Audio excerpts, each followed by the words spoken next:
PCC అధ్యక్షురాలు షర్మిల భద్రతపై ఆ పార్టీ శ్రేణులు ఆందోళన వ్యక్తం చేస్తున్నాయి. ఆమె భద్రతకు ముప్పు పొంచి ఉందని అనుమానం వ్యక్తం చేస్తున్నాయి. పిసిసి అధ్యక్షురాలిగా వైఎస్ షర్మిల బాధ్యతలు చేపట్టిన తర్వాత ఏపీలో ప్రధాన ప్రతిపక్ష పాత్రను పోషించేందుకు ప్రయత్నిస్తున్నారు. 2 వారాల్లోనే అధికార పార్టీపై తీవ్రస్థాయిలో విమర్శలు గుప్పించారు. సోదరుడు జగన్మోహన్ రెడ్డిపై తీవ్రస్థాయిలో విమర్శలు గుప్పించారు. ఈ క్రమంలో కాంగ్రెస్ అధ్యక్షురాలు షర్మిల వర్గానికి, వైసీపీకి నడుమ తీవ్రస్థాయిలో వాగ్వాదం నడుస్తోంది. ఇక సోషల్ మీడియాలో షర్మిలపై దాడి జరుగుతోంది.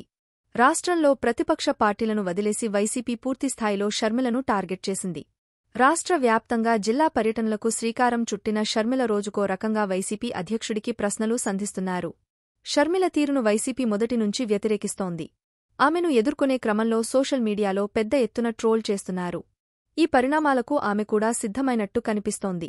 మరోవైపు రాజకీయ విమర్శలతో పాటు వ్యక్తిగత విమర్శలు కూడా చేస్తుండటంతో కాంగ్రెస్ పార్టీ షర్మిల భద్రతపై ఆందోళన వ్యక్తం చేస్తోంది. ప్రస్తుతం షర్మిలకు 1+1 గమ్మెలను కేటాయించారు.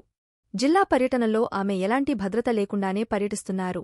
ఈ క్రమంలో తనకు అదనపు భద్రత కల్పించాలని షర్మిల గత నెల 22వ తేదీన డీజీపీకి లేఖ రాశారు.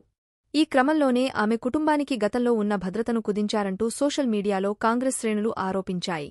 రాజకీయంగా షర్మిలను ఎదుర్కోలేకే ఇలాంటి చర్యలకు పాల్పడుతున్నారని ఆ పార్టీ ఆరోపిస్తోంది.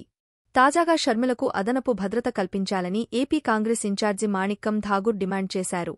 నాయకుల రక్షణ సమాజం సమిష్టి బాధ్యత అని, ఆ బాధ్యత నెరవేర్చడం స్వతంత్ర పోలీస్ వ్యవస్థతోనే సాధ్యమని పేర్కొన్నారు. ముఖ్యమంత్రి డీజీపీని స్వతంత్రంగా పనిచేయనివ్వాలని, అందుకు నిర్ణయాలు తీసుకోనివ్వాలని, వైఎస్సార్ కుమార్తెకు ఉన్న సెక్యూరిటీని తగ్గించకుండా కొనసాగించాలని డిమాండ్ చేశారు. రాజకీయాల కోసం ప్రాణాలతో ఆడుకోవడం ఎవరికి మంచిది కాదని సూచించారు. మరోవైపు వైసీపీ నాయకులు మాత్రం సెక్యూరిటీ కేటాయింపు అంశం పోలీసుల నిర్ణయం ఆధారంగా ఉంటుందని వాదిస్తున్నారు. ఇలాంటి మరిన్ని లేటెస్ట్ పొలిటికల్ న్యూస్ కోసం మా ఛానల్ అప్డేట్స్ని చూడండి. Thank you for watching.